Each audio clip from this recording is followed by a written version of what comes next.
All right, time to dive deep into some seriously thought-provoking stuff. We're heading straight into the world of 1984, George Orwell's masterpiece of dystopia. And look, we're not just going to rehash the plot, okay? We've all heard about Big Brother. This is about going deeper, figuring out why 1984 still feels so relevant, so unsettling, even decades later. I mean, think about it. Big Brother is watching you. That's practically a cliche now. But Orwell tacked into something way beyond just simple surveillance, something that still resonates today. And to help us unpack all of this, we've got a real expert on totalitarian regimes joining us. Welcome. I'm so glad you could be here. Now, when I was prepping for our deep dive, going through your notes, I gotta admit something. I had a bit of an aha moment. Orwell was a democratic socialist. Not exactly the image that comes to mind when you think about the guy some people try to paint him as. Yeah, it's wild, isn't it? The way Orwell gets used in modern political debates. Total misrepresentation. Hmm. You see, at his core, Orwell was all about social justice. He even went to Spain, fought against fascism in the Spanish Civil War. And that experience, it really left a mark on him, shaped his entire worldview, you could say. Which makes his whole take on totalitarianism even more intense, don't you think? It wasn't just theoretical for Orwell, was it? He'd seen the horrors firsthand. And not just from one side of the political spectrum either. Precisely. And that's what makes 1984 so fascinating, so unsettling. Is it prophecy or a warning shot across the bow of history? Yeah. If it's a warning, what is Orwell trying to tell us? What are the signs, the dangers we need to be watching out for? Okay, so we got to talk about the world building. Hmm. Because it's not just the whole Big Brother thing that gets me. It's how real Orwell made daily life in Oceania. Take that part with Winston, right? He's scraping by, practically choking down that victory gin because he's out of anything decent to drink. I mean, that's relatable, right? In a bleak kind of way. Absolutely. It's brilliant, really. Orwell understood that control thrives on scarcity. It's that subtle psychological pressure, the constant feeling of never having enough. Like that whole thing with Winston's apartment, too. Cramped, run down, and then you've got the Parsons place, right? They've got more space, sure. But it's almost worse. Drowning in grime. No sense of peace. A perfect illustration of how Orwell works on these multiple levels. You could skim it and think, oh, he's just describing an apartment. But it's so much more than that. It reveals something truly insidious about the party's control, even with a little more space, maybe slightly more material comfort. The Parsons are utterly devoid of genuine freedom. Their home, that place that should be a sanctuary, it's just another stage for the party's control. Speaking of the Parsons, we got to talk about those kids. Because Orwell's portrayal of children in 1984, it's just chillin', right? That scene with the little boy and his toy gun, the daughter bragging about reporting a stranger, it gets under your skin. It's masterful, isn't it? Because the children in Oceania, they represent this fascinating duality. They're both weapons and victims at the same time, indoctrinated practically from birth. To worship Big Brother. Oh, absolutely. Conditioned to see him as this infallible leader. Mm-hmm. And they're trained, encouraged, really, to sniff out any hint of unorthodoxy. Even, and this is the really chilling part, even within their own families. Yeah. It's like Orwell is saying, this is how you dismantle a society from the inside out. And it makes you think about the long game, right? If you can control how kids see the world from day one, well, you've basically guaranteed your ideology's survival for generations. Precisely. And Orwell, he was acutely aware of how history repeats itself, Right. especially when those in power figure out how to manipulate the next generation. But what I find truly disturbing about those kids, they don't come across as monsters. They're just Yeah. disturbingly normal, Yeah. products of their environment. Which is maybe what makes it so creepy when you think about it. Yeah. But, even with all that darkness, Orwell throws in these glimmers of, dare I say it, hope. Winston risking it all to help Julia when she falls. That whole bittersweet memory of his mother's love. It's like a tiny ember refusing to be snuffed out. And that's the question, isn't it? Are these mere acts of defiance or something more? A testament to the enduring power of the human spirit, even when it's being crushed under the boot of a totalitarian state. Orwell, he leaves that for the reader to wrestle with. And then there's doublethink, that whole mind-bending concept, the way the party just twists language to control thought. Ministries with names that are the opposite of what they do, slogans like war is peace. It's brilliant in this terrifying, this is how you dismantle a civilization kind of way. It's like Orwell ripped that straight out of a dictator's playbook. Because it's all too real, isn't it? The power of propaganda. To make people just accept contradictions without a second thought, control the language. And you control the very framework people use to understand reality itself. Which is exactly why 1984 is still giving people chills all these years later. Sure, we've got smartphones instead of telescreens, but that potential for manipulation, especially through language. Orwell was definitely onto something there. He really nailed that whole Big Brother is watching vibe.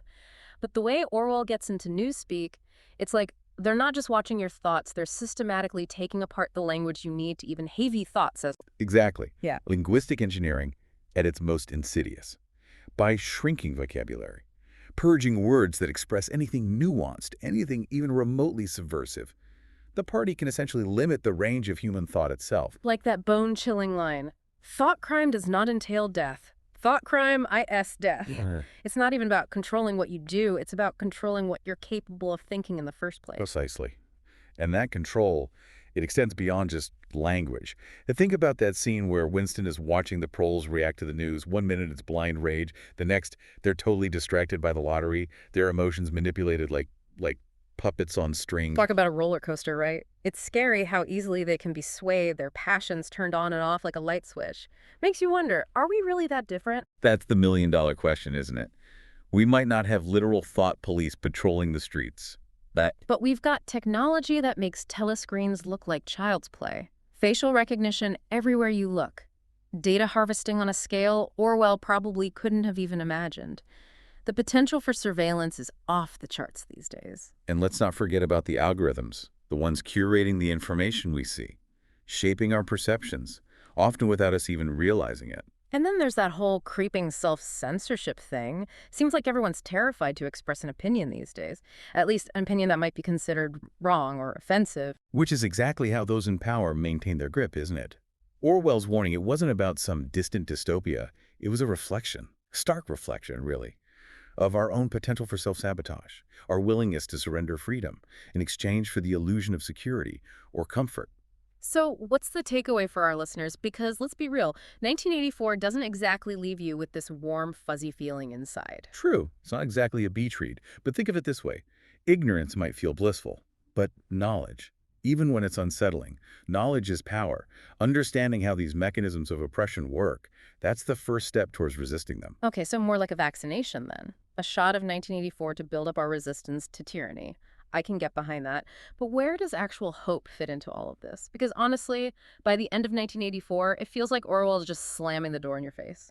He does leave things deliberately ambiguous, which is part of what makes it such a compelling read, even after all these years. But let's circle back to those proles for a moment, shall we?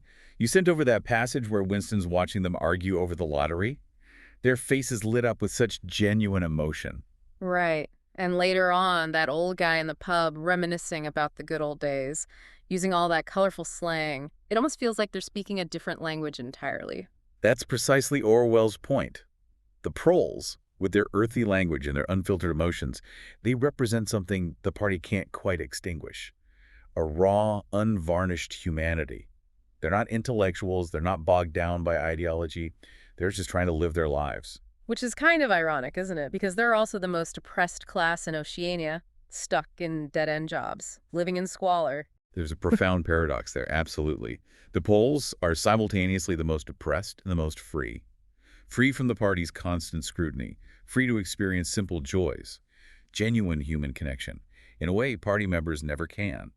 So is Orwell saying ignorance is bliss?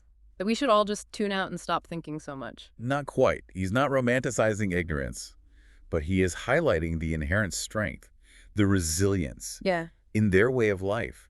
They've held on to something fundamental, something the party has lost in its quest for absolute power. A connection to their humanity. Exactly. And that connection, however tenuous it might seem, that's what gives them the potential to break free. Remember that line from Goldstein's book? If there is hope, it lies in the proles. So even in this bleak dystopian future, Orwell's leaving a tiny crack open for the possibility of change. He is. But it's not a guarantee. The proles, they have the raw material for rebellion. But they're also easily manipulated, easily distracted. It ultimately comes down to individual choice, to each person recognizing their own power to resist. Which brings us right back to why 1984 is still so relevant today.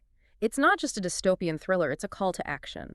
A reminder that freedom is something you have to actively fight for. Every single day. And that fight, it doesn't require grand gestures or violent uprisings. It can be as simple as questioning the information you're being fed, recognizing the ways in which language is being used to manipulate and control you. It's about staying awake, staying critical, refusing to let apathy win. So to anyone listening who hasn't yet experienced the mind-bending brilliance that is 1984, add it to your reading list. It's not always a comfortable journey, but it's one that will stay with you long after you finish the last page. And for those who've already taken the plunge, it might be time for a reread. There are no easy answers in this world.